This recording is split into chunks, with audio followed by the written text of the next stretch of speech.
Hello, everyone, and welcome to the first episode of Roll for Conversation. My name is Ben, and I'm joined by our hosts, Ian and Mark, as we strive to set out to have a little bit of discussion of things that are on our mind, things that we want to talk about, and just different topics that we kind of want to bring together as a series of friends.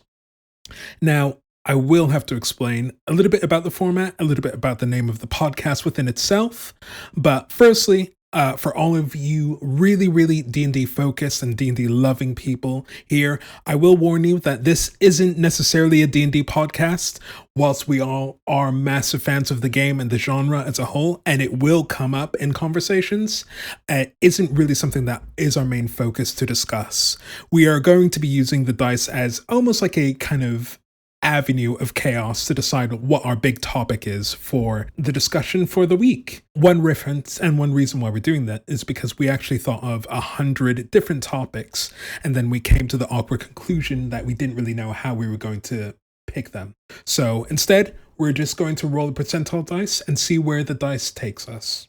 But yeah, we are all massive nerds, so as soon as we saw that as a way of choosing instead of trying to figure out how we're going to choose, we wanted to go for that. But onto the format. So the way that we envision and we want to do this is we're going to have a little bit of a catch up between the three of us just to describe like how things have been going in our week, what we've been up to, all of the small bits and pieces that you would expect if you've caught up with someone that you haven't really seen in a little while. Then we would move on to talk about the current affairs, what's happening in the world. It could be nationally, it could be internationally, but we just want to have a little bit of a small conversation about that. Also, just to reassure that we are not out of touch people. We do have our finger on the pulse of most things that we find particularly interesting. After that, we do want to go on to the big topic of the week, which is something that we've all had a little bit of time to reflect upon, just bring our kind of minds together and just really get into grips and talk about that. And then finally, what we'll do is we'll roll for next week's conversation. Like I said, we are all three very like-minded people, but to make a decision is a little bit harder. And you know what it's like about, leftists and organizing. So we're going to leave it to the dice. So at the end of the episode, we'll just make sure that we can roll the dice and we will see what our conversation will bring to us. And finally, the only other thing that I will mention is just that, like, one of the main reasons that we were doing this podcast as well is just that we do want to have like some form of space that we can just discuss some of the things that we find troubling, perhaps, or just some things that we're really excited about. And just especially where we live, there can be some places where some people aren't like-minded. So we just wanted to make sure that we have that space for us. And hopefully, if you're listening, you can find a solace and enjoyment in this as well. But welcome to the first ever episode. I'm really excited to do this with my friends. I'm really excited to hear any of your comments and thank you so much. And let's get started. Let's just add that it's going to be woke as fuck. And so there I have actually broken the swear barrier as well, which is going to happen quite a lot from this point on, I would say. Well, I was going to just open with let's fucking go as a counterpoint to Ben's far more eloquent introduction. Yes, exactly. Yes, more curses. Basically, Ben will be the one that doesn't say fuck all. Will that be my new brand? I don't know. We'll see. I suppose one of the best things to do is we're going to start off with the catch-up. So this is the first episode, and I think it'd be remiss if I were to introduce everyone else. I think what we'll do is I'll just pass the mic over to Mark, and he can introduce himself and just talk a little bit about any interests and hobbies that he has. Sweet. Thank you, Ben. And thank you for an introduction free of swearing that Ian and I promptly ruined.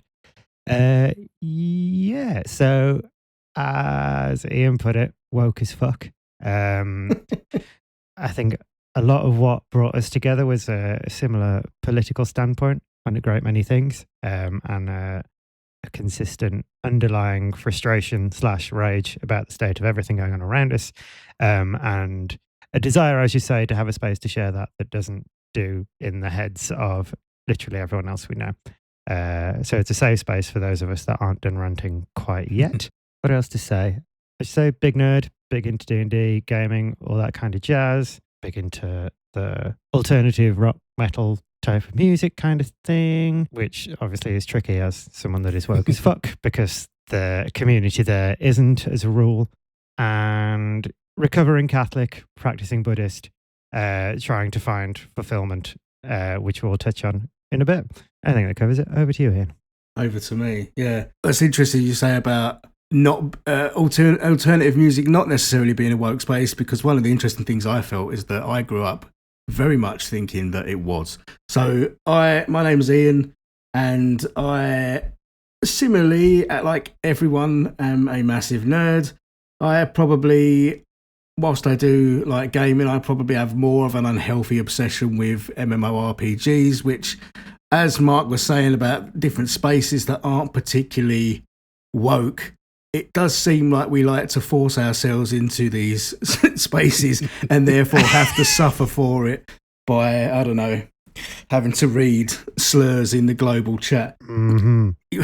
I am very much into, well, Mark alluded to the fact that we will talk about fulfillment and enlightenment and all that good stuff later on, but I am an artist and a musician and someone that is on a continual existential crisis, which often takes the form of a journey for fulfillment through creative hobbies, of which I have tried many, and I'm trying to whittle them down to a few. So musically, I'm very into mainly punk and hardcore, but probably much to Mark's ire, I am very much a fan of second wave ska. As soon as the sun comes out, I'm going to be skanking about in the London summer sun. I just don't think having fun should be allowed. I'm just going to draw the line under it, you say. Well, having fun in music, playing ska is one thing, but like I could say it's fun to, I don't know, go berserk in the pit for a hardcore band as well. It just depends what you call fun, to be honest, doesn't it? But yeah, I like to do art. I like to do sort of mainly digital art these days. I also run a YouTube channel where I get to talk about video games, and usually fail to keep it just on the topic of video games because, as we're probably going to say a lot in this first episode, like, and maybe might be a catchphrase, I am woke as fuck, and so I often belie myself and let that kind of leak out like some sort of like fetid bin juice from a broken trash can or something in the hot sun, just to sort of paint an evocative image. But yeah, I'm sure that I will reveal much more about myself, because one thing I also am is very candid and will tell literally everyone about my life and all the things that happen within it. So it's probably a good idea that I decided to do a podcast. So I think that after you've heard about me, you should now hear what me and Mark will basically term as the most wholesome member Absolutely. of Roll for Conversation. And we just hope that over however many episodes this may run for, that he can stay that way and we won't slowly just like degrade him with our filth. So over to you, Ben. Tell us a bit about yourself. Thanks so much, Ian. And honestly, and in an effort to be as wholesome, I'm just going to say one of the things that I really, really admire about you is your candidness. And it's something that I want to get a little bit better at myself. So if there is going to be any corruption across the arc of this podcast, I certainly hope that I can pick up some of the candidness along the way. But yeah, no, hi everyone. My name is Ben, and gosh, I think one of the biggest and most recurring themes about me as a person is just that I really do like to start things, but in terms of finishing them, I never know if I actually do. But all that is to say is just that I am, as both Mark and Ian have quotedly said, woke as fuck. I think I'm really, really excited to do this podcast because it just gives me an avenue and place that I can also be woke as fuck with other like-minded people. In terms of like some of the things that about me and just like some interests and hobbies, I kind of flirt between many different lines of the creative space. One example is just that I am very much beginner artist. I think I'm very, very interested in just like learning and just like try and like put into the world what I can see from it. I've really been enjoying a lot on the actual like drawing sphere, just because I just like the beauty in the world and I want to mimic that just a little bit, or at least try to. And some of the things that I've really, really come to terms with as well is just I am a massive nerd. Now, much to the chagrin of my wife, I do at least every 2 weeks 3 D&D sessions. She sometimes wonders like if she'll ever see me again, but that's neither here or there. But I love D&D. I love the groups that I play with. They certainly add a little bit of spice, but I really do love everything from the sci-fi and fantasy realm. I've had a lot of fun also just like kind of tiptoeing into the horror genre as well. I'm a massive scaredy cat, so horror isn't really like the best forte, but I've had a lot of fun in the last couple of months. But besides that, I am very, very opinionated, which is of course a good reason for a podcast to be made. But every once in a while, I start thinking about like going into like the YouTube sphere. So right now, one of the things I'm doing is just doing a little bit of a write-up on just like some things I want to talk about in terms of just art, culture, cinema, all those type of things. And that is kind of like to be decided when that's actually done, but I'm enjoying that a lot. I find a lot of solace in that, just kind of like throwing my opinions out into the world and seeing what sticks. Yeah, I would say that's little old me. I mean, you make my fucking head spin with the amount of things that you take on, but I don't know how you do it, to be honest. And you said about forgetting things about yourself. I remembered things about myself as you were talking, so I'm just going to say I am also like a giant Star Trek nerd. I've not decided whether I'm a Trekkie or a Trekker, but I also... I'm sure me and Mark will cover the sphere of this podcast, which is referring everything back to either It's Always Sunny in Philadelphia or obscure British comedies from anywhere from the 80s up to present day, probably. This is the Keeping Up Appearances pod. And I'll be learning about those. I'm the Onslow of this conversation. If anyone gets that, then like you're in the right place. That's okay. I can be the Hyacinth. It'll be good. What's the difference between a Trekkie and a Trekker? I mean, I could clack away question. And sort of think. I think Lord, he clacking. I think it's a very hotly debated. Hold on, Trekkie versus Trekker. As you can see, this is a very organic podcast, and I think that's exactly as we intended to be. Now, do I take the AA overview, or do I look for someone on Reddit, which is debatable whether those things are comparable in their authenticity? I mean, with the AI overview, you won't get as many potential slurs, I guess. That's true, actually. So we'll go from the AI overview, which, I mean, just as we're adding things about us, I fucking hate AI, and I'm sure I will really go off on that in the future. Preach. But while both Trekkie and Trekker refer to fans of the Star Trek franchise, the term Trekkie is more commonly used and generally considered to be a more enthusiastic, sometimes even obsessive fan, whereas Trekker, on the other hand, can be seen as a more serious or rational fan, which I don't feel like that's provided me any more insight. I guess I would be a Trekker because I am not going to turn up to a convention with fake like rubber Spock ears, and I do not own like a uniform. I fall somewhere. I was gonna say I'm somewhere below Mike Stoklaza from Red Letter Media, but that doesn't really do much good because I think that's more to do with their YouTube channel, but they do own several different versions of different crew uniforms, so perhaps they are Trekkies, whereas I am Trekker Plus, perhaps. But I will often, especially around new Next Generation, Deep Space Nine, I will often reference, I think, political things back to an episode of Star Trek where they did some racism on an alien planet and then everyone sorted it out in the end and learned to love each other or something like that. Or they just fired a photon torpedo in and took everyone out. Okay. Whichever one works best. But anyway, yes, that's. I just wanted to add that. I have a friend that I went on a Star Trek themed cruise, which in itself is amazing, questionable. But he did it in drag all the way through. Did he boldly go, or just go? It was quite bold, yeah. If you're in drag, you are bold, yeah. Yeah. So that was. It was a costume, but it was not as we know it, as it were. Jim. Well, I think we should move on and not derail things with just Star Trek. I mean, before we do move on, is anyone else Star Trek fans, or is it just me and other people just know references from pop culture?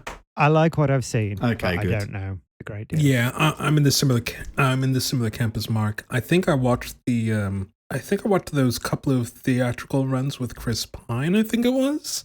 But besides that, like, I haven't really watched or really engaged in that sphere. If anyone's listening to this, you've probably upset loads of people now by referencing J.J. Abrams' Star Trek in opposition to Kirk or Picard. If everyone else is okay, we can move on to the current affairs, what's been going on. And yeah, we do have some spicy ones. Everything's fucked, Ben. And continues to be absolutely fucked. I think there's something to say that we're probably in the middle space. Like, yes, everything is fucked, but like there's some hope somewhere. Yeah, but I feel like any hope that's currently being presented from current events is in an upsetting way, and maybe not such a productive way. Being, I'm seeing a lot more kind of like accelerationist style arguments. I mean, just to point out, I think what we're all talking about is the current like by-elections and reforms. Continual rise to power, and therefore I'm hearing a lot of people, essentially like political pundits on the left, pointing out that, oh, well, this, like, I'm trying to find a silver lining that essentially this kind of denotes the end of like the two-party system, which is cool, and I can't say that I myself don't fall into sort of sometimes thinking accelerationist style things, like perhaps it has to get worse before it can get better. But like, I would really like to avoid like a reform government in 2028 or whatever it is. So I'm not sure how I feel about those, but yeah, I think that it is quite fucked at the moment. I also think the problem with reform is that it's very, like, unsurprisingly, it's very UK, like Trump Republican, but it's so similar in that most of them are not very bright. Like, you've elected councillors and people that will potentially become MPs, but they don't actually know anything about what they're trying to do. They're just either really manipulative racists that want to further their own interests, or people that have been manipulated by racists into very racist things and think that as soon as they get into government, they'll be able to do immigration thing and then everything will be fixed. And you have no power here. You're a councillor and you're a reform councillor, that, but also you wouldn't know what needed doing to even start to tackle issues on any level, because you just, I mean, one of them is like an Olympic gold medalist, but as he said the other day, in boxing. So he's gone from getting punched in the head for a living to trying to do racist politics, which admittedly you can see the link, but whether you'll be good at affecting actual societal change, well, it's not even a different matter. It's just, no, you're going to do a bad job. I think you, like, obviously a shared acquaintance of ours, friend of ours, pointed out, didn't they, that like I think that a lot of them think that things aren't just being done because people are just like MPs or whatever are just weak and woke and won't just be strong enough or brave enough to just do things.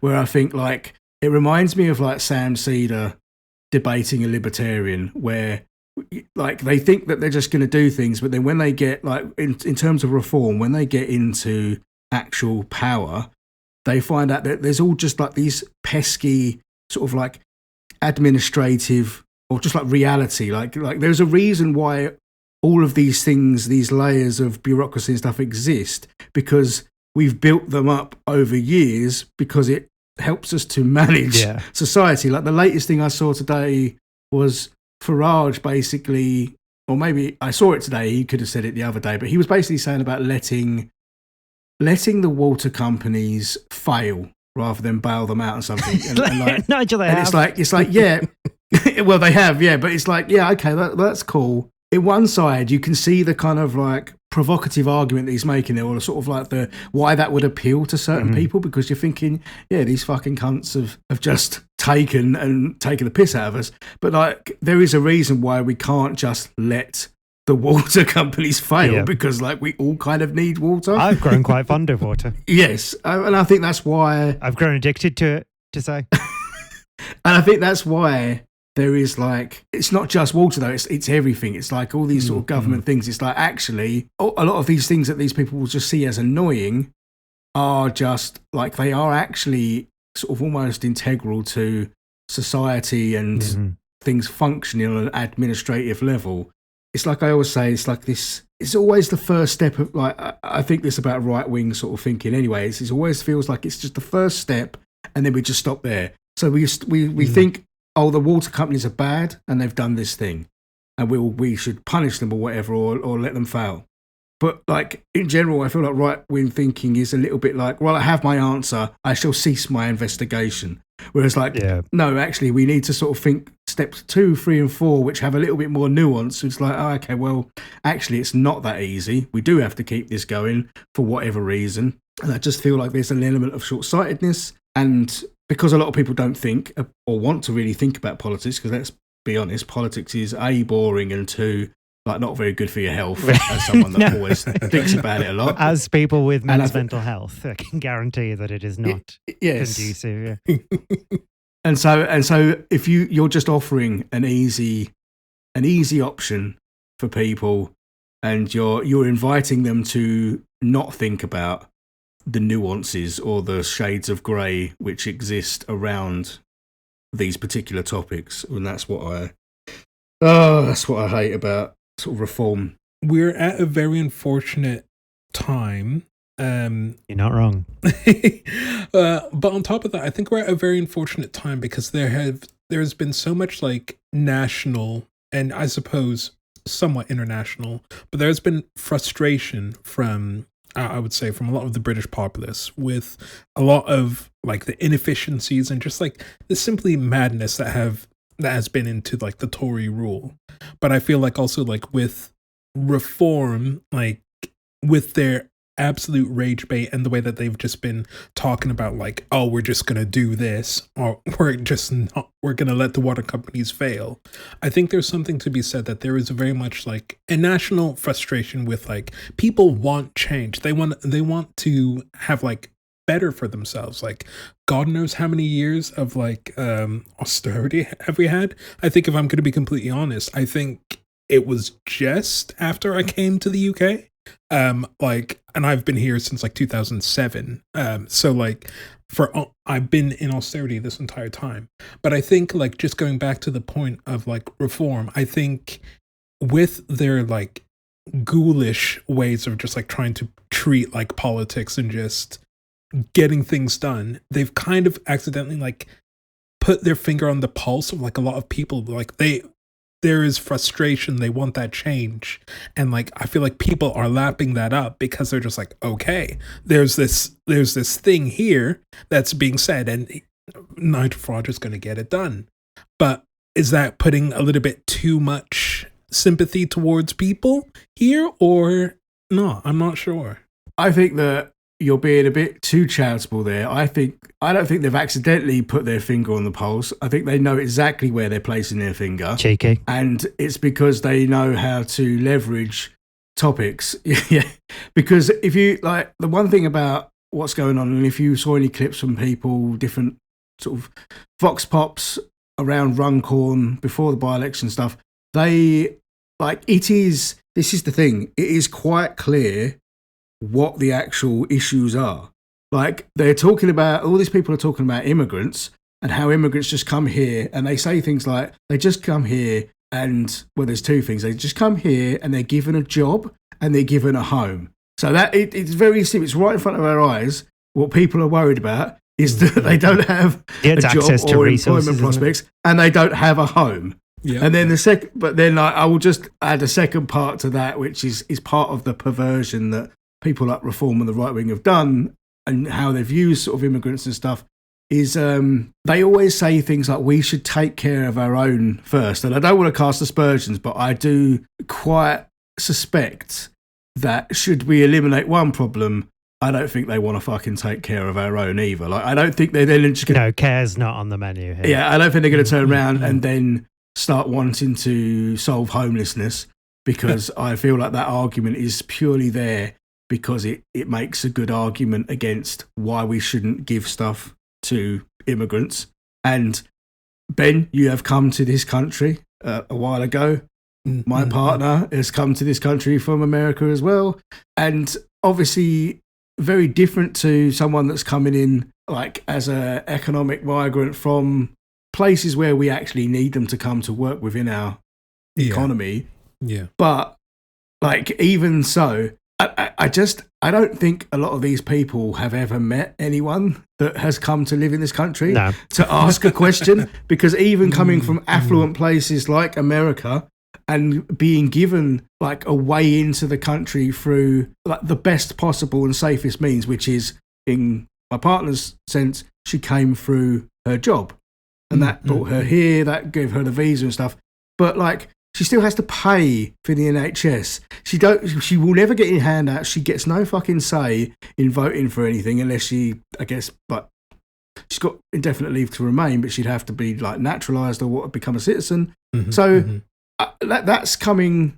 not coming from, you know, other places that people feel strongly about, like in Europe and stuff, and like the global south or like South Asia or wherever it is. But you don't get anything.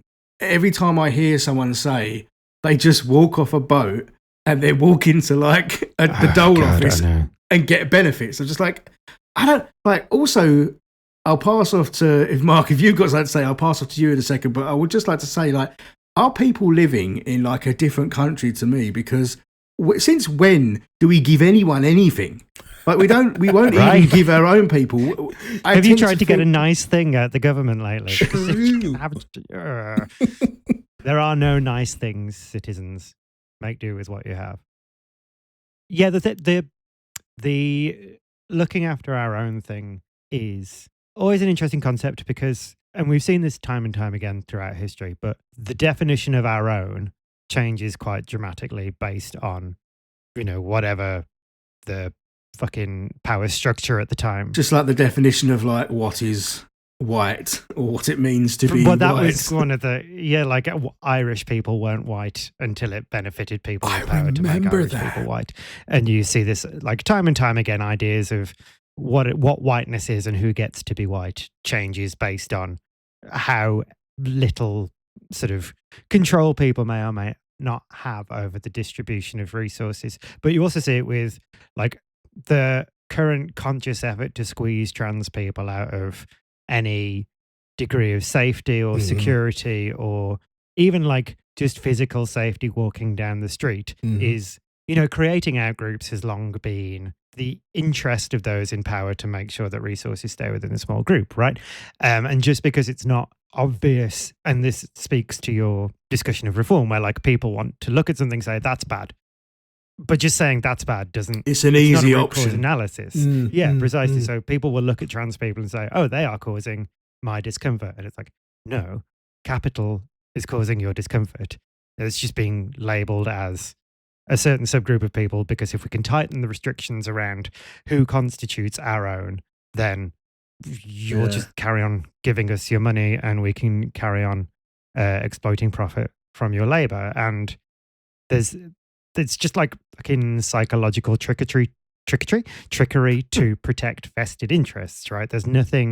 There is no risk inherent to including everyone in what you're trying to do, unless, of course, your resources are based on denying access to resources for other people or directly taking it from them. I mean, with like resources, like this is the thing, like just to tie it back to reform before I think that we kind of segue into a parallel but sort of connected thing of like the trans ruling, is that reform are promising to make people's lives better, but they've actively said that they want to like cut government spending and stuff on like, you know, welfare and stuff by like 15%. So like they're going to get rid of all the immigrants, but they're also going to cut like the state. Like I think this might be something we'll talk about in a different like podcast or whatever, but like there's a broader discussion to be had here about, I think from what I've been learning a lot in the recent years, that there is like a woeful and inadequate understanding of what money is and what an economy is and how it sort of operates. But we won't get that's a too big a topic. But the economy itself is an episode. Yes, we'll get a guest star. Yeah, well, the trans when we're big ruling, enough to know someone that actually knows what they're talking about, we'll get them on to do that one. I mean, the vibes are off, right? We can all agree. Yes, eternally, 100%. With the sort of trans thing, I don't like calling it the trans thing because it sounds like, you know, a bit like when people call it like the trans debate, and it's like I don't really see a debate going on here. But like the idea of like creating sort of out groups, and you were saying about Mark about like not even being safe to sort of like walk down the street. Like this whole there's a couple of layers to this ruling, which obviously Keir Starmer says, it provides clarity. It's like, well, it may be, but it's also extraordinarily cuntish. It's not like it's like good clarity. It's still mean. But like the whole thing about like, obviously the way they're talking about toilets now, it's couched as just sort of toilets. And I guess this is also talks to how language specifically or could be used to kind of like point to one thing, but actually you're covering off a load of other things. So it's talking about toilets and women's safety and stuff like that, which Dawn Butler schooled that idiot conservative on anyway, and with the argument about, well, it actually endangers women. But not to get too much into that, but you're essentially ensuring, because what I think what the goal is that you want to remove trans people from public life. Now, if they can't use a fucking toilet anywhere, then they can barely leave their house because I don't know if anyone knows this, but people need to shit and piss. And so, like, you've kind of like, you're limiting. What is that saying? There is like a stigma attached to that, isn't it? It's like saying we already put this stigma on being disabled.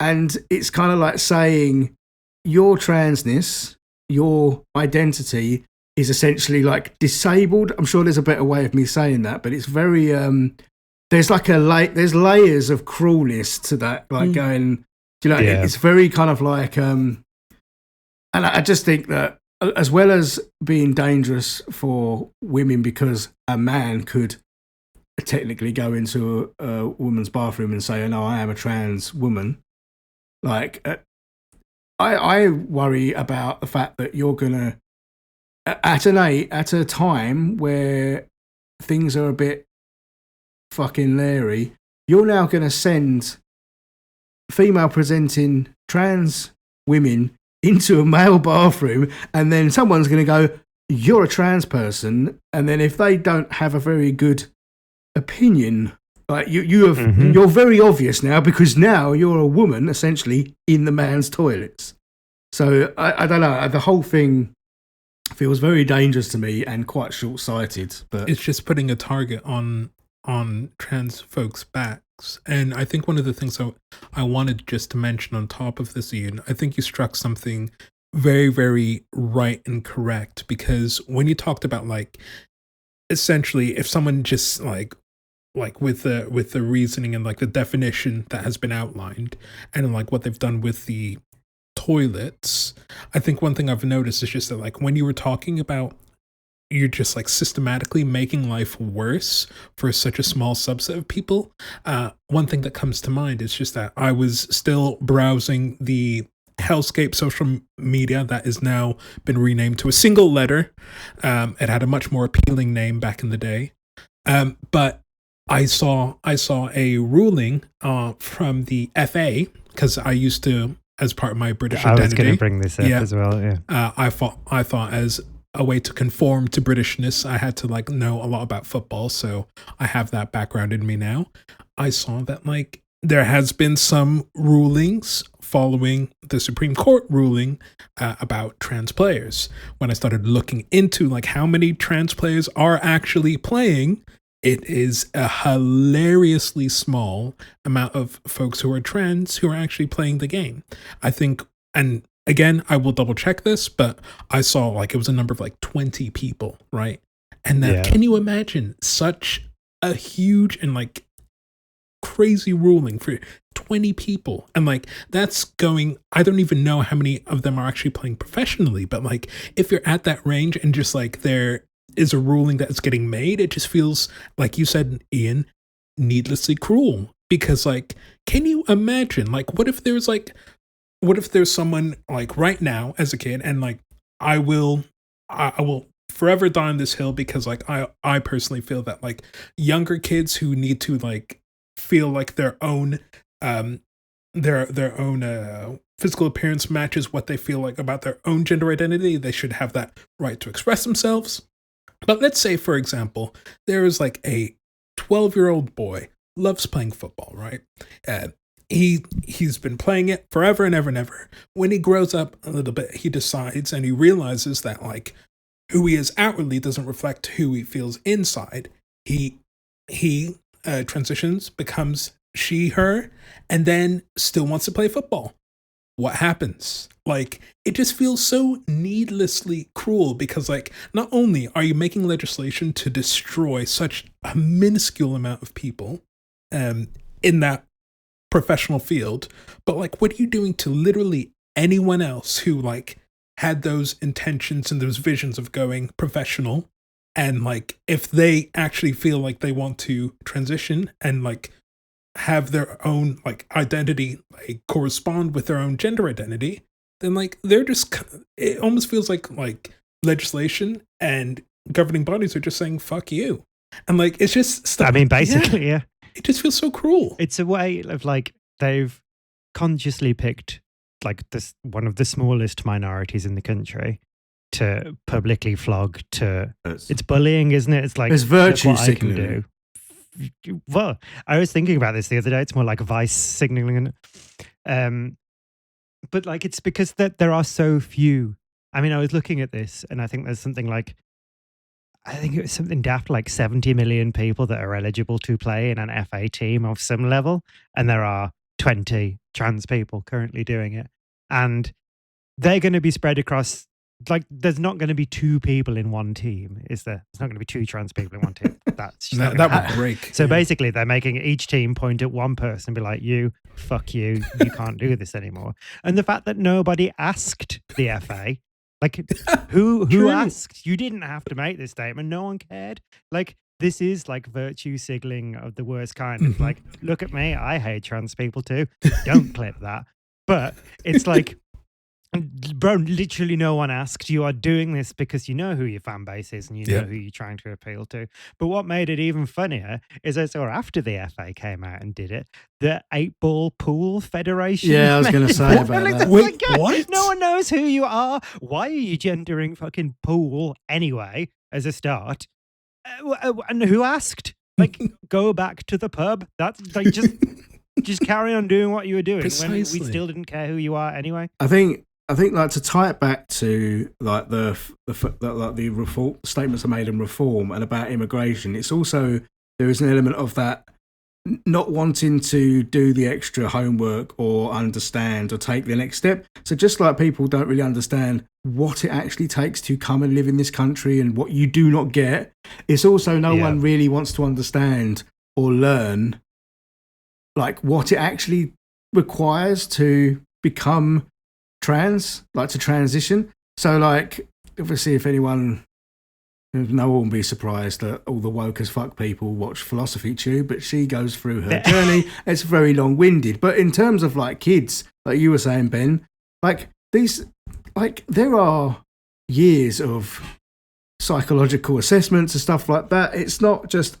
and the emotive argument has been made of like, they're just gonna, like at the first sign, just cut someone's tits off or invert someone's penis. Like it just, like they said, the trans, get him.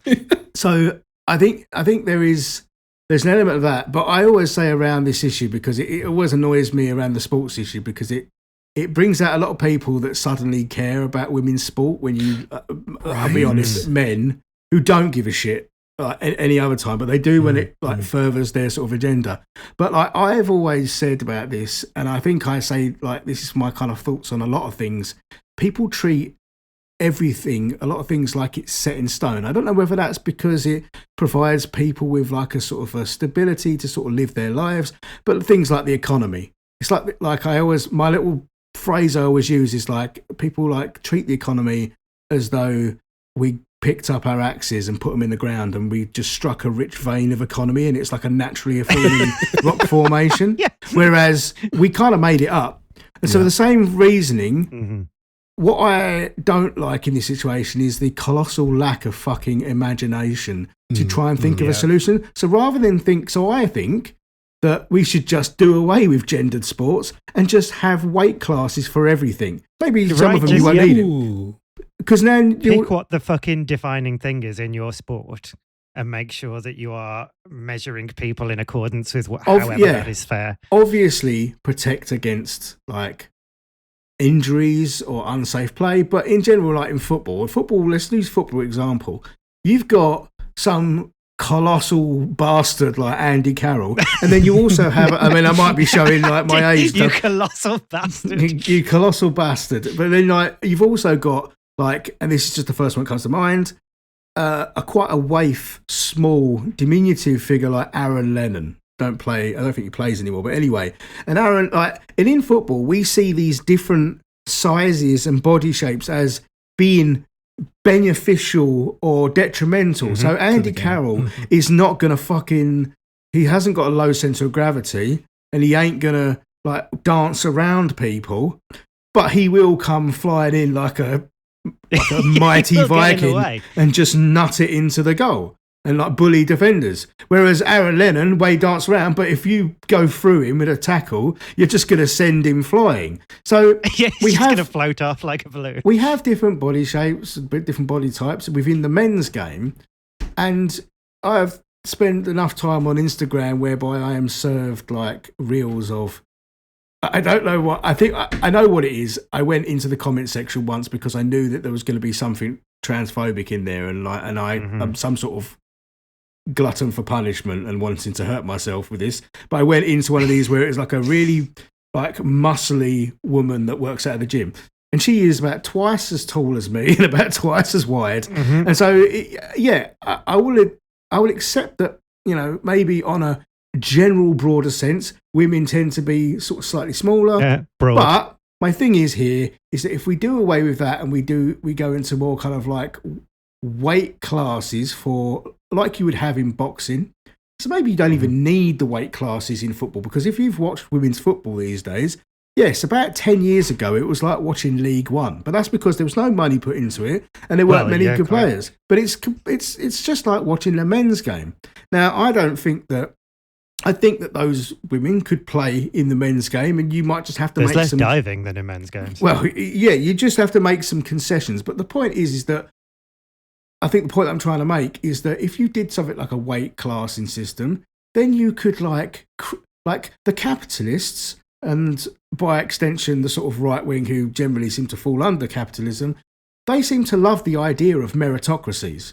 But if we have a weight system, we could, as the way I see it, have almost like an actual meritocracy. Like within your weight band, you could be perhaps really good. And this would also give not just women or trans men or whatever, but this would also give the opportunity for little twinky, diminutive men to excel at their weight class at a certain thing, whereas previously they would have been shut out because the bigger boys would just clatter them. So I feel like have just invented twink boxing.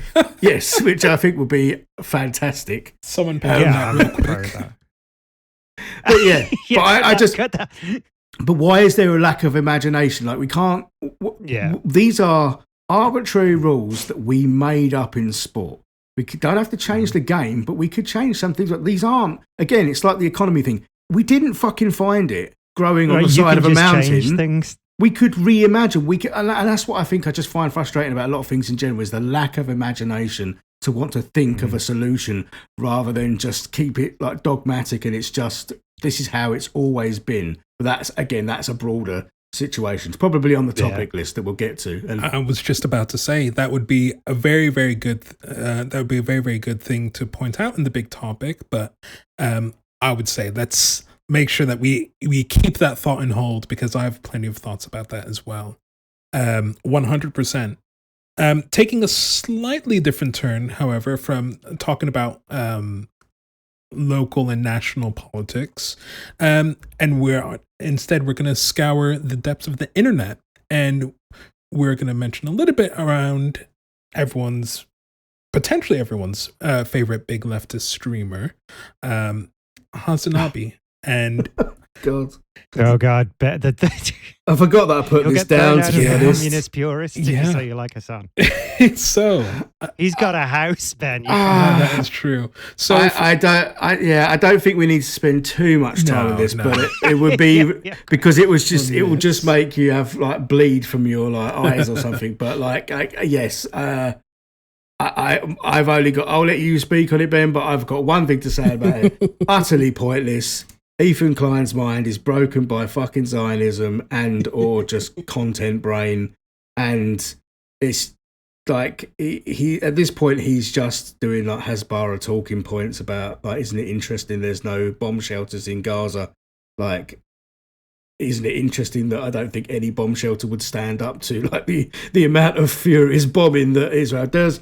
But like it was an exercise in futility, and I understand why Hassan did it, because like this guy just won't shut the fuck up about him, and he's borderline like if you see clips, it's creepy. He looks crazed when he talks about things, but like I don't know. I don't really want to dwell on this too much, but that's my thoughts on it. It was fucking pointless, and people should just fucking ignore him. But I understand it's hard for Hassan to do because he just won't fucking let it go. It reminds me of, during Trump's first term, where Steve Bannon started to look more and more unwell and diseased and started getting welts on his face and shit.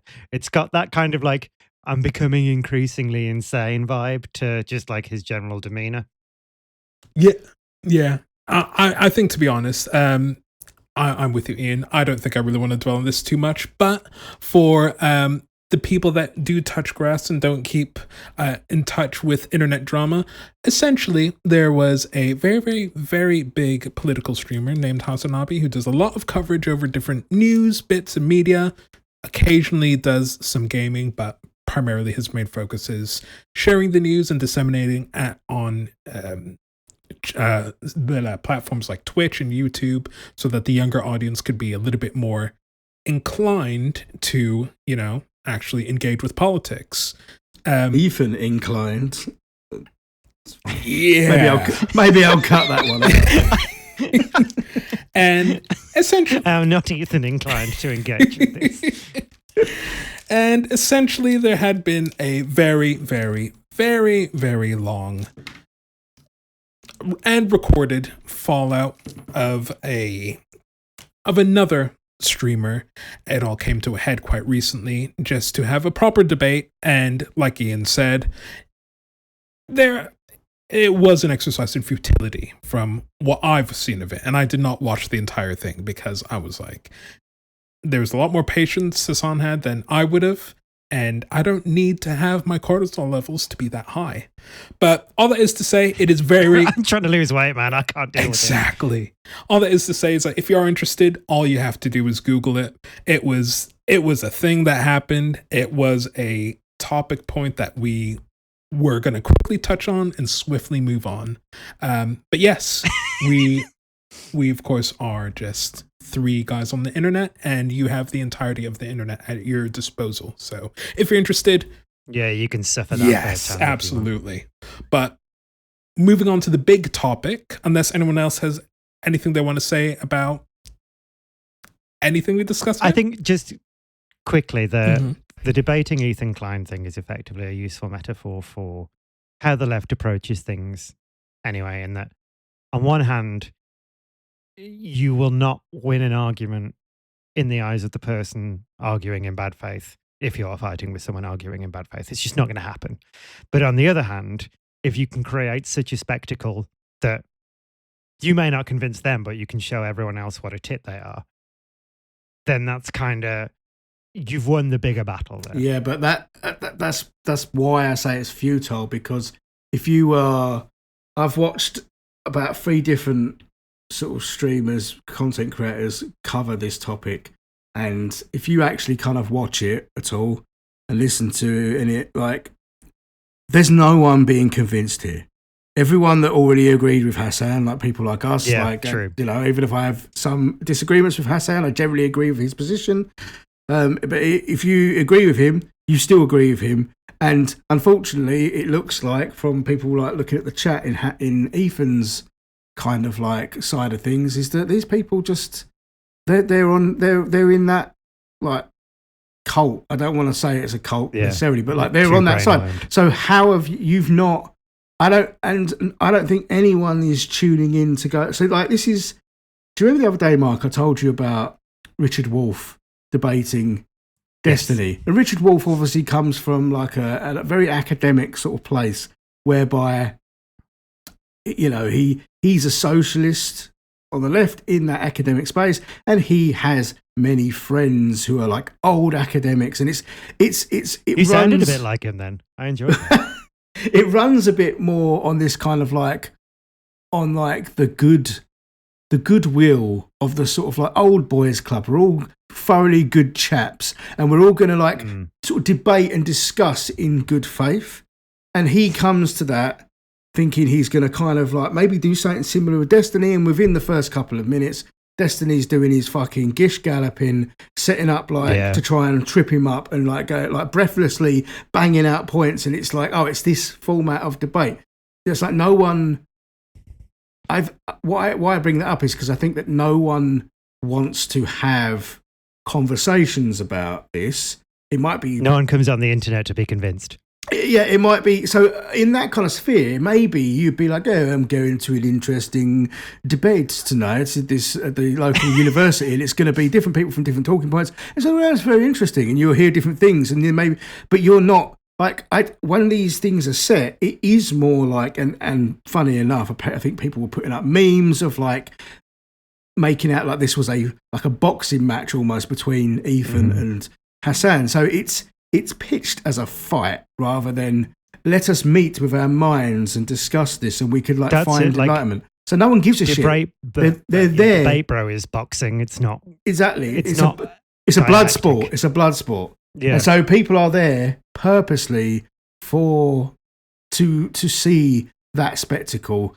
So I don't know their team winning. I don't know if you're getting that middle group that you alluded to, who they go like, well, this is interesting. I wonder who I will believe at the end of this. Like maybe some people will come to one side or the other, because, and the only reason I would say this is that Ethan, to my mind as well, and he looks so thoroughly unhinged and unreasonable. But then again, that's why I'm coming from one side. So it's very hard to take myself out of that mindset where I just automatically think you are just a fucking obtuse, unreasonable motherfucker, and you won't listen, and you got your, anyway, I don't know. I mean, that's debate bro culture, isn't it? That's another topic altogether. Yeah, which again, I'm going to add a little bullet point underneath that topic is like, do we need more bad faith leftists then? Like, probably, but Ben, you did a good job of trying to steer us away from that is true. That is true. Completely ignored you, mate. Yes, we should jettison. Yeah, moving swiftly. Yeah, move on to the big topic, which is a little bit more holistic. Yeah, less cortisol, as you said. Yes, and a lot more fun. So yeah, I think we've discussed quite a bit here, but also just coming to the main topic, fulfillment. And just what does that mean to all of us?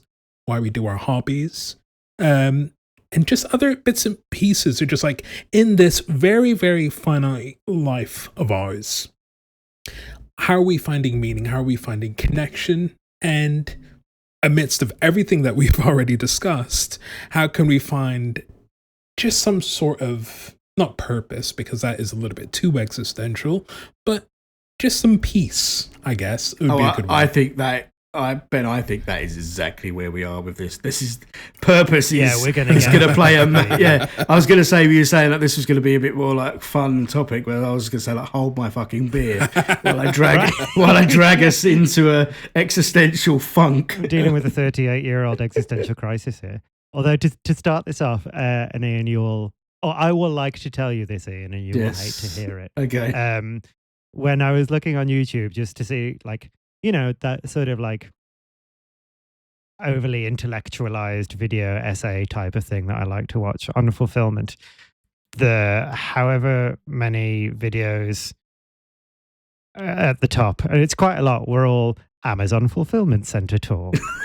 Go inside Amazon's largest fulfillment center. So fulfillment will be delivered to you within 24 hours by someone that's paid less than minimum wage and isn't allowed to go to the toilet. Yes. Because we're in 2025. Although after that, I did see one which still wasn't actually about fulfillment, but the next video underneath that rack of those was just called, all in capitals, I might add, Part 12, Mystery into Angelic Warfare, Contention for Realization and Fulfillment of God's Will, which is metal as fuck in my opinion. I mean, so I might watch that in a bit, but it's like 2 hours long. I think if you just changed the God to the Emperor of Mankind, that would like just be it's very Warhammer. Any right? Warhammer 40k kind of video. Yeah, I generally think that, like, and again, maybe this is because I don't have kids. I get like I'm going to call it the luxury of time to ponder and philosophize over, like, why are we here? Because I generally think people with kids just don't have the fucking chance to stop and think about that shit, because they got to clean up shit in a lot of cases. Well, yeah. But like, on a philosophical level, I guess, like, what else is there but the continual, like, pursuit of fulfillment in one, even if it's just on a purely like hedonistic sort of, reason. Like a case in point, as I've told you all outside of this, I've just booked my holiday to Spain. Me and Connie haven't been to a holiday for ages, mostly because we have to fly back to New York to visit her family and stuff. That often takes the place of holidays. But we haven't been, like, to a holiday to Spain, something I would have done a lot growing up as a kid. And so often, and the smart money's on not flying to America at the moment. Yes. Well, that's why we decided that even if she goes later, I'm not going, because I might need to go back there at some point. El Salvador. Well, yes, but I might need to go back there. We have ties to that country. I'm probably going to need to go back there quite a few more times in my life, potentially, and I can't. It's a bit wacky at the moment, so we'll just risk being deported. And yes, if they ask me to open my phone, I will be utterly fucked. So, but what was I saying? I think I was sort of talking on a bit more of like a hedonistic sort of vibe. Like, how many people almost like live to work, to get money, and then they go on a lot of holidays. Now, this is the first holiday I've booked for a long time, but a lot of people, it's kind of like, it'll be the big things, like a holiday in the sun, couple of city breaks.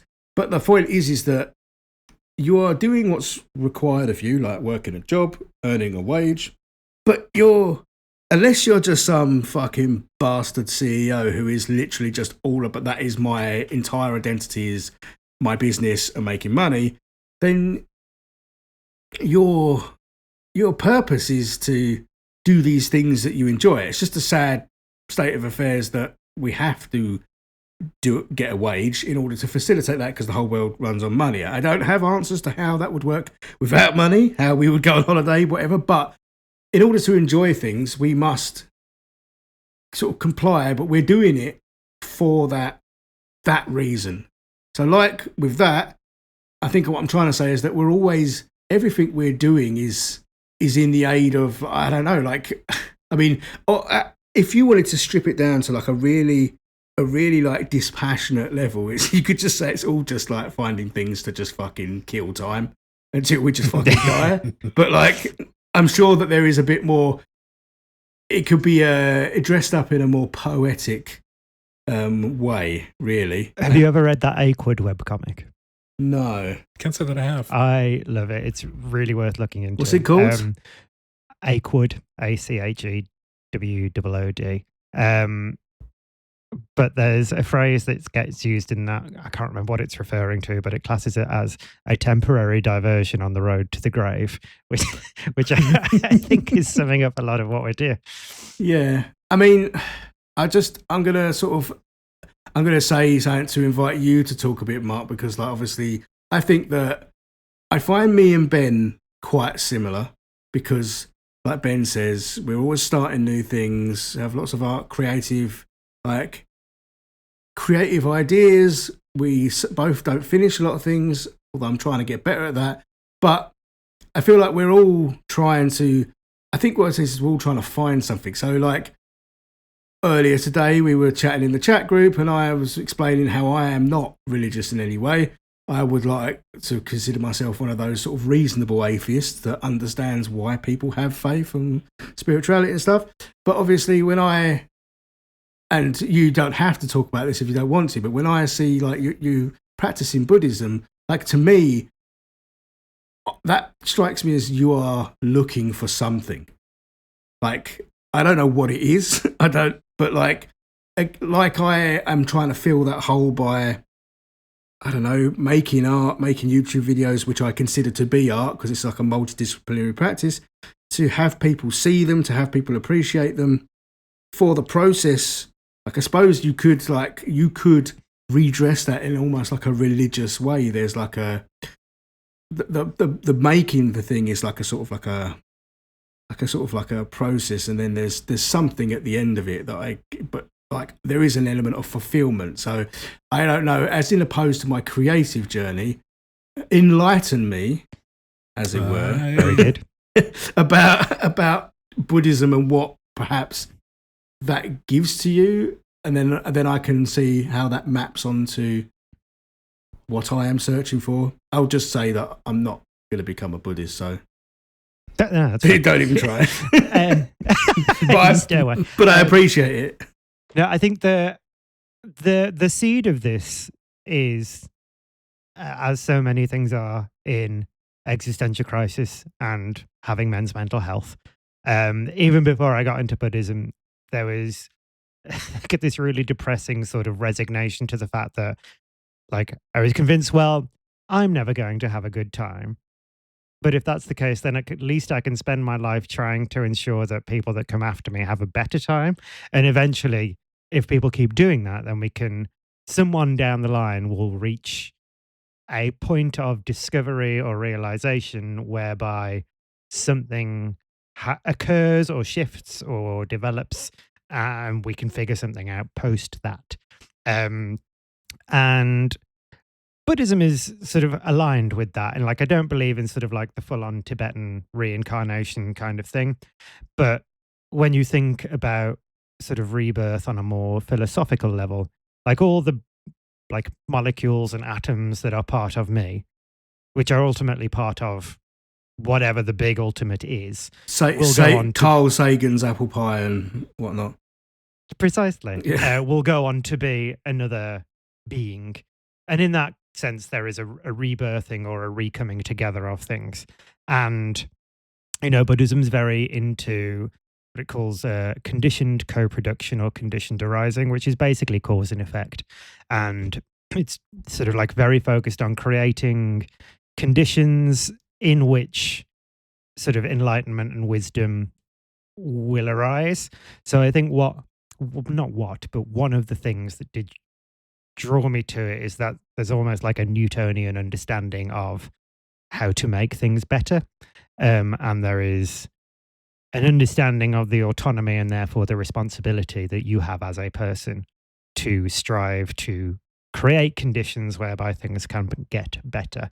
And there's a whole school of secular Buddhism that lays out sort of like kind of in a more brass tacks, less faith-based version. Sort of, I guess it's like a version of Lenin's What Is to Be Done, but written from a more spiritual perspective, with slightly less violent revolution in it. But it speaks to me on that sort of like, quite basic practical level of, here are some things that you should focus on doing with your life. Very good. The order that I am sort of connected to, although not an official member of, the guy that founded that, there's like 10 precepts, which are basically like sort of, they're not commandments so much as they are like principles for trying to adhere to. But he wrote positive versions of them. So where one of them is, I will not take what is not freely given, which I like much more than thou shalt not steal, because it acknowledges the fact that it's not always theft directly, but you can coerce people into giving things legally. What was I saying? But yeah, so he wrote an equivalent about open-handed generosity and striving to do that. So there's quite a affirmative sentiment to it as well. But I will admit that sort of, I guess, the religious or the faith-based aspect of my practice is about a connection to something higher or greater or, transcendental that is more than the immediately material. And I suppose that it's like the more mystical half of me. So you've got like the Marxist dialectical material. This is what happens when things are physically existent. And then there's the other half of me that's like a bit more aspirational and spiritual and more to do with transcending what is currently perceived to be human, I suppose. I don't know if I answered any of your questions, but I talked for a long time. No, I think so. I mean, like, obviously, I think that's something that resonated with me there or sparked something in my mind is the kind of like, it's the idea of like through your acts, things will continue or something, or you'll like, and I'm not basically repeating your words even remotely as eloquently as you put them. But like the idea of like, I'm tying it now to sort of like, if I make art, if I do a piece of content, if I do something, then the idea that somehow I'm leaving something with the world that may impact someone else, and like I've not fully formed my thesis on it because it has only just occurred to me. But the idea of like, why do I strive to create art or music or whatever? Like, I feel like there is some similarity with like, yeah, go on, Ben. You intuit my mind. I can put a slightly romantic notion to it, I suppose. This is something I've discussed with you too, not at length, very, very minorly, because, men's mental health and actually processing what's wrong with you. I don't know if that's actually going to be a thing, but it's something that I've mentioned to you before. I think in the vein of just like kind of acknowledging spirituality and like trying to understand what I want to do, from my perspective, when it comes to creating art, when it comes to actually just putting something out there, for me, I think something I've come to realize, and this is purely for me, it's just like, obviously within Christianity, there is like the act of praying and just like communing with like God, the Holy Spirit, all that type of thing. But for me, just like from a creative standpoint, I think something that I've come to terms with and I've realized is just that like the reason for me, I want to create art, I want to put something out there. I can almost liken it. I can almost liken it to a prayer. Just like I need to. And need is such a strong word, but I feel like it is a need for me to just like put something out there, not for like the acknowledgement of someone to be like, oh, you did a really good job at this or this. That doesn't matter. I think the key thing for me is just that I want to put something out there. I need to put something out there because I want to not leave a mark, but if just someone agrees with me, that is enough. That is enough for me, in the sense that like I want someone to look at what I've done or something that I've created and be like, I feel the exact same way. And it's almost like putting a prayer out there, just like to like whatever universal creative force that kind of like binds like not just creators, but people who just like watch stuff, who consume stuff, that they can have a look and just be like, I know exactly how you feel, Ian. I know how you feel, Ben, when you were making this. That is exactly the feeling that I was looking to address. And like, that's something that, from my perspective, I'm just like, that's what I want. So like, I feel like when I was younger, I certainly subscribed to the idea of like a more like powerful force, just like kind of force that can't really be understood or seen like through material eyes. But now I find like as I get older, there's certain emotions, there's certain topics, there's certain things that I just want to put out there for people to be like, you know what? I see what he's meaning there. And like that's how I see it, like in a somewhat like kind of like romantic, capital R romantic notion, I suppose. Well, I mean, as always, Ben, I feel like you've given the wholesome version. And at the same time, you've like made me think that like I think that I definitely want something back from my efforts. I'm beginning to wonder if like, I'm a bit of a smart. Like I feel like there is maybe, having listened to you talk about it eloquently there, that like there is a like maybe a streak of narcissism within my because like I think because like I said in one of my videos about why do I make YouTube videos, like I feel like it's part of the like the like the proverb or whatever it is about a tree falling, and like if there's no one there to hear it, doesn't make any sense. If there's no one there to watch my video or look at my piece of art or listen to my music, does it really exist? But like I wonder whether there is some element of like, I know that both of you have come from like faith sort of backgrounds, whereas I was never christened, so I am literally like a fucking heretic or something. My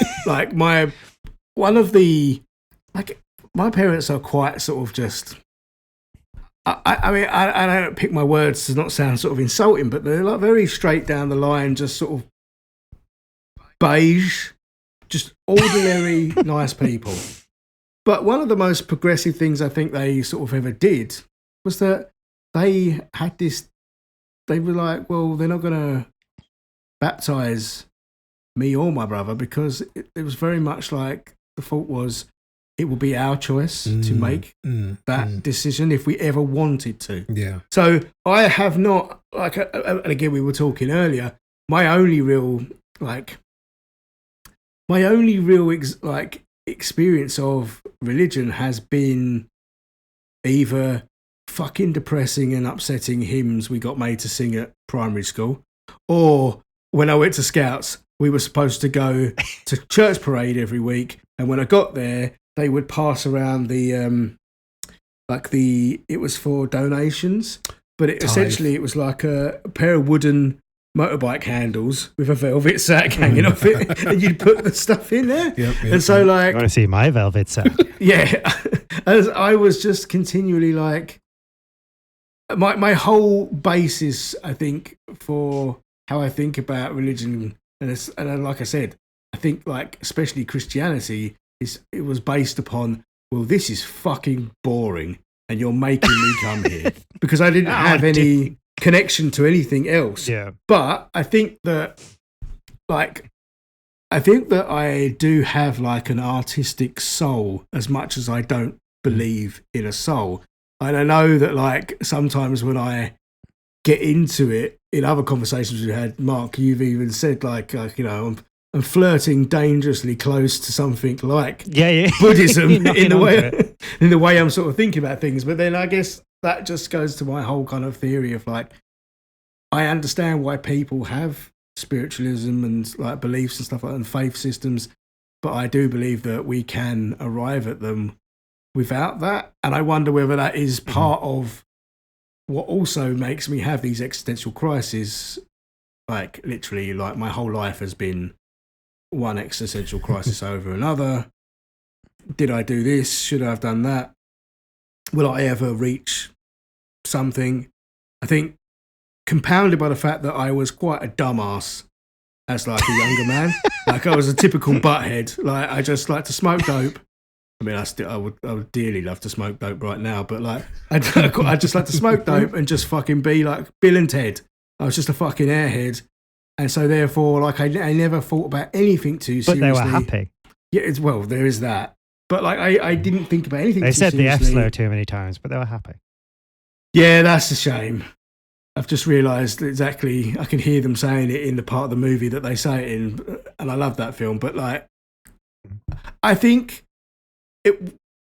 Just to segue very quickly, just to cover off that we know Alex Winters is a fucking real one. He's a really scary guy, yeah. And so I'm not worried. Oh God, no, about their misgivings in the past. I think Alex Winters is very much made up for that, and so this is just the vernacular of the time. Yes, but yeah, I think that like basically, I always assumed that in my buttheadish like metal guy, rock guy, punk guy way that like, well, I will just be in a band. I will obviously make it because like I was quite good at guitar. Like I played in bands and stuff. I was just like, oh, I'll just come there. But I didn't really appreciate like what it might require to get there. And then at a certain point in my life, it's like the fucking polarity just reversed and suddenly just flipped around. I was like, oh fuck, like it won't just happen to me. Like I have to do stuff, which came with the realization that like, yeah, I don't like doing stuff.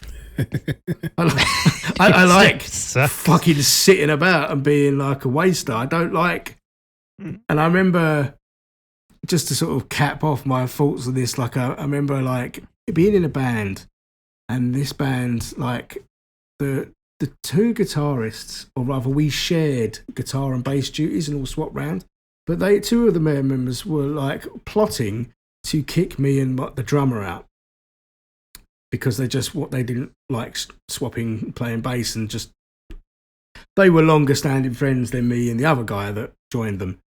And I remember they stupidly told my brother's friend at a party, who then just came back and told me. So I then like got in touch with them. But like, I said to them like, and I don't know if I'm going off topic here at all, but like I was saying to them like, look, you're fucking living in a dream world. You just think this shit's going to happen. But like, unfortunately, we've played 3 gigs and they've all been in Romford, where we grew up, where we live. And I got all 3 of them. And I only got them because I just DM'd like the local promoter in Romford that we knew and said, oh, can we have a gig?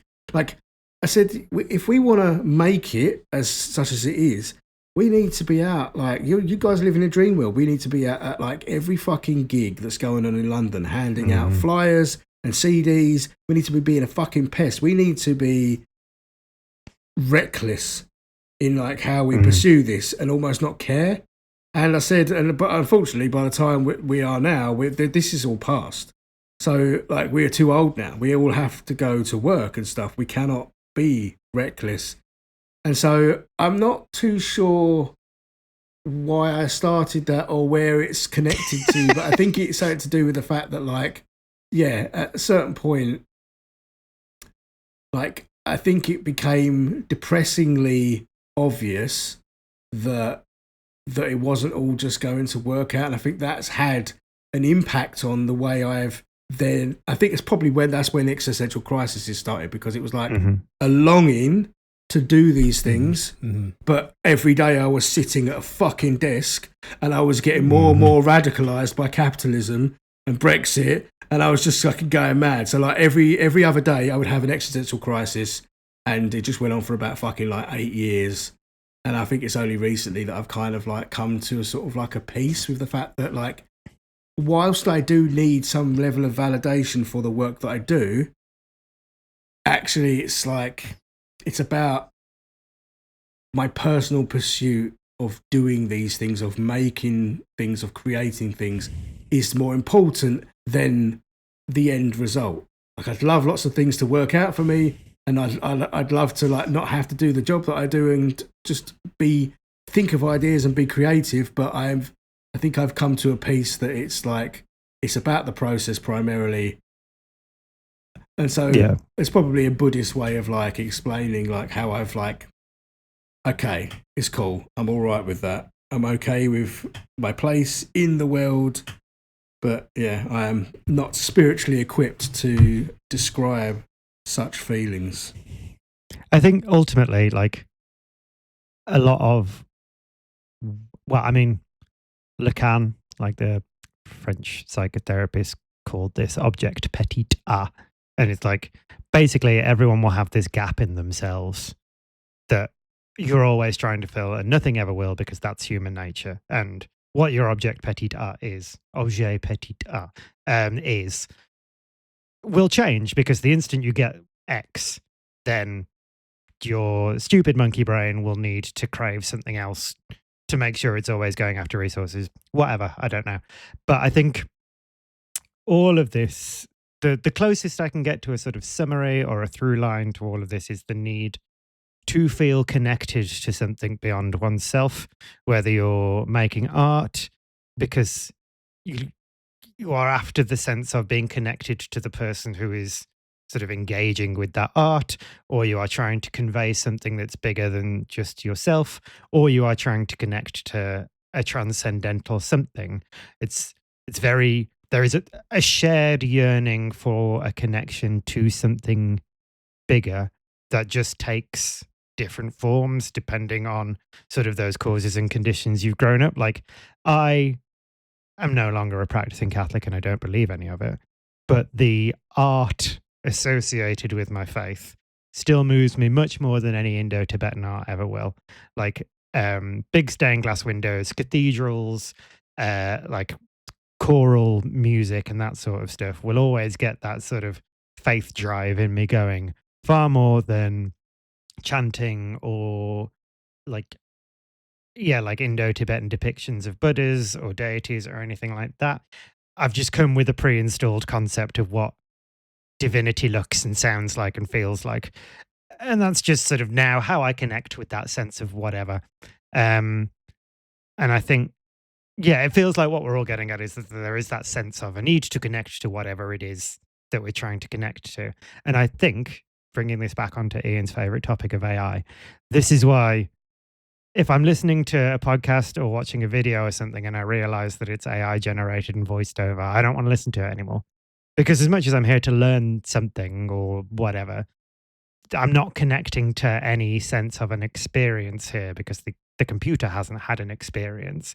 All it's done is scrape the data from other people's experience and packaged it together in some sort of thematically logical sense as far as an LLM goes. And I absolutely hate it. I'm not sort of as opposed to AI as your good self. I mean, to be fair, part of why I hate it so much is that it makes me hate it. And what I mean by that is that, like, I consider myself to be quite a just default in all ways progressive person, and I can obviously see the benefit of using such tools for even artistic endeavors, coding, whatever. But like, as long as they are tools, and it's the fact that in other areas it robs us of that. Like, this is when I get all a bit Buddhist about it. I guess it's like, is there anything more magical than like fucking like art? Like humans just like from painting on a cave wall or whatever, or creating music or sounds or being, that's something like, I don't want to get too spiritual, but like that is, without better words to describe it, like almost like something divine, like a divine spark. Mm-hmm. It's so magical, and then so many fucking shitheads are just like taking that away from us and using it to create art. Obviously, recently, like makes me want to fucking cry and just punch someone's head in. That, like, that's not very Buddhist, maybe. Well, maybe. But the fact that what they did to fucking Miyazaki in his work, and it's just like, the Ghibli stuff, yeah. Brainless cunts just making pictures of yourself, like, as Ghibli, like, and that poor fucker, like, as hates the man this that shit. would have hated it more than any of us combined. And it's all of this kind of like, that kind of side of it, that I hate, because I hate that so much, and I hate that it's in the hands of just feckless, greedy people that just see it as a means to an end, or a speculative asset, or a way to sack people and just reduce costs. It's like, it's making things very unfeeling. It's taking like passion out of it and stuff. And I feel like because that strikes me so strongly as, I guess, as an artist, as a creative, I hate that it makes me hate generally kind of useful things that you could fucking use it for. I know I always bang on at work all the time about whenever they turn the fucking robot on to take notes and stuff, but that's a useful thing. And I am angry at AI because it makes me hate not just the fucking shit even that's the valid, useful bits. the useful bits. And I consider myself a progressive person, like even for, like I will always stand up and support, and I didn't used to, but the tube drivers when they strike. I didn't really understand why they were striking. I was just fucking purely selfish. Oh, this is fucking impacting me. This is a fucking outrage. I'm like, you're making things difficult for me. But I would like And one of the arguments I always used to give that is like, we could fucking automate this whole train system tomorrow if we wanted, but the only thing that's stopping us is the fucking unions and is the train drivers. Oh, how far I've come from that opinion. But do you know what I mean? But like, I would like to still automate all the trains. Obviously, I would like for us to then give these people either fucking golden handshakes or other jobs and like, you know, basically make sure that all these people are seen right. So, but I'm not against automating the system to make it, you know, more sort of efficient in a way or whatever. I'm not against the idea of progress as long as everyone's kind of taken care of. So my big beef, and I'm sorry if I've you can't remember what you started your thought on, but my big beef, why I hate it so much, is that is because of that artistic side, but also because I hate it because it makes me hate it. It insists upon itself. Yeah, but yeah, like what was I going to say? No, it's fine. Basically, like, I mean, I suppose one thing is, as with so many things, tools on the whole are morally neutral. And it's who has it in their hands and who wields it and why. And this is another thing that I enjoy about Buddhism, is the sort of the moral value of an act takes into account the intent of the person doing it rather than just being naturally good or bad. But yeah, I mean, I know it's not for me to say what is art and what is not art, but I think the more the tech bros try and sell me AI as a solution to a problem that I never had, I'm quite willing to write off anything produced by a computer as not art, because part of the art is the experience that makes it and how that experience translates to the person, I don't want to say consuming, but interacting with the art once it's made. And as I say, like, once a computer has scraped all of the guts out of it, then I don't care for it at all. And yeah, I don't think it's art. I think one thing that I will mention is just that with many of my ideal takes, and this is just a reflection I've made being on this podcast with you guys, is just that, like, there should be an asterisk prefacing anything that I say with the words "in an ideal world," because I feel like yes. I do have some romantic notions, but like, just going quickly back to your point earlier, Ian, about like you wanting to make sure that like people are seeing your things. It's like that is completely right and true, and like there should be like in an ideal world some form of remuneration for it as well. And I think one of the things that like we've really touched upon that makes me really dislike a lot of things from AI is just that like it does have the potential to be useful. Like I recently used it for one of my meetings for a summary, and it was like, oh, I had to correct spellings of certain bits, and we're gonna wonder why there are misspellings in the first place when it came to certain names, but like we're not gonna go about that too much. Yeah. But like that's the thing, like you're completely right, Ian, in the sense that like it can be useful if it were just like not in that similar vein of just like it just being a perversion of just like anything and everything that was like freely available on the internet. One example that I'll give you is just that I've been on this attempting to learn art journey for much longer than I'm going to care to admit. But like in 2022, one of the really, really big artists that I really enjoyed, like just looking at his stuff, Kim Jung-gi, he passed away in like October 2022.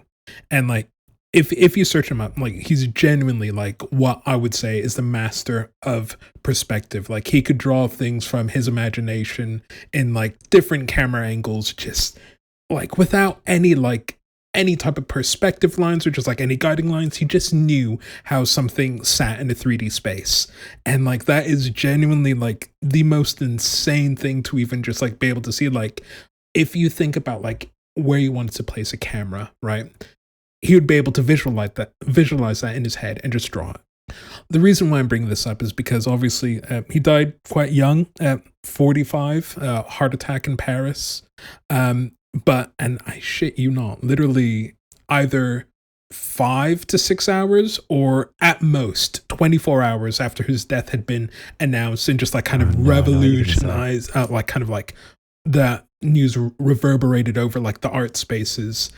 Some dude in all of his arrogance and glory was just like, I have made something in the style of Kim Jong-gi. I used X popular AI LLM at the time to make it. And like, literally, I cannot even stress this enough. There was like, at most, I will give you that it was a day after the news that he had passed away. The guy's body's still warm. Potentially, essentially, not potentially. That would be crazy. But like, that's the thing. Like, it is such a perversion of like things that can be seen widely on the internet. Because like, here's the thing. Like, people are always telling, all those AI bros are always saying, "Oh yeah, we are democratizing art. We're making sure that like it is widely available for people." Like, the very fact that like Kim Jong-gi did demos, they were recorded and put on YouTube for people to watch whenever, and like he would give like resources online that like you could learn. Like, I do agree with you, Mark, in the sense that like there is something to be said that like sometimes I feel like tools can be removed from their intention. Because like, think of this, right? Obviously where I work, like it's very, very easy for me to just use that type of thing and just like get summaries for my meetings. But like, then on the other hand, you get the internet, and here's the thing. AI bros, they're already going to like a special place in like art down below. Hell. But like, there's also other people who are just like, oh, this is really fun, who aren't artistically inclined.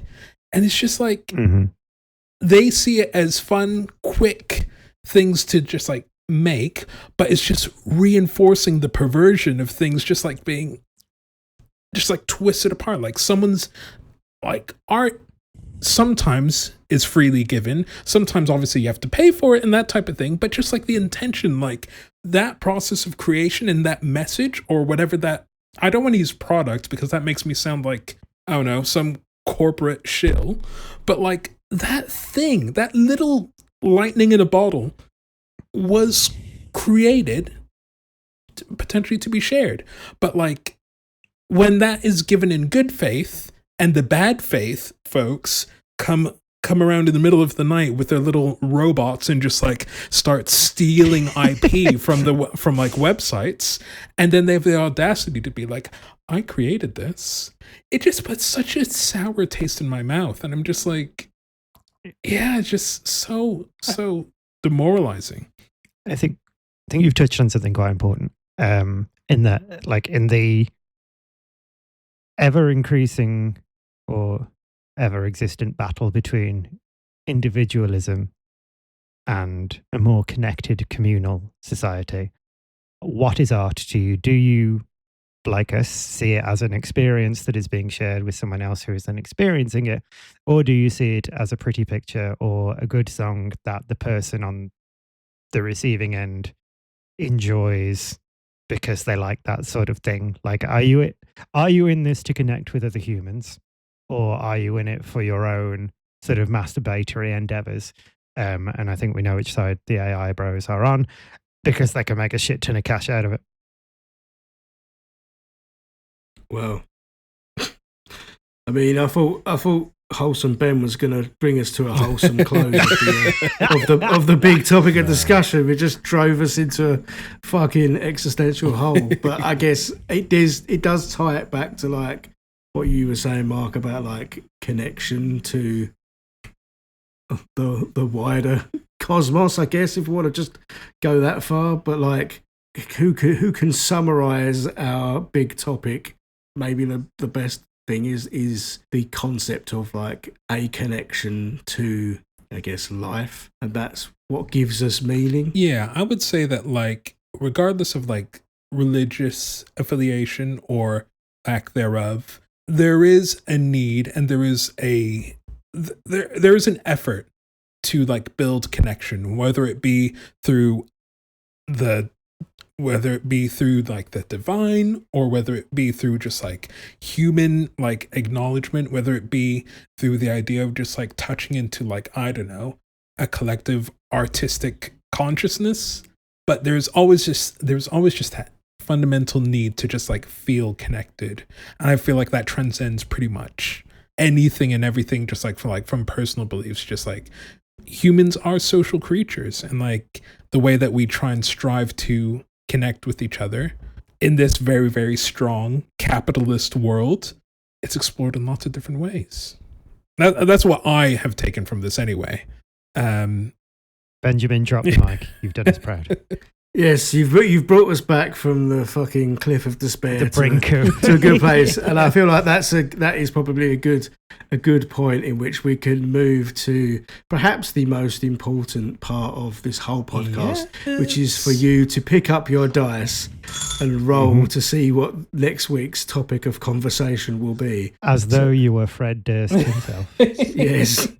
So if you roll them, then I shall bring up the list and I shall deliver unto you the good news. Roger. My preoccupation for the week.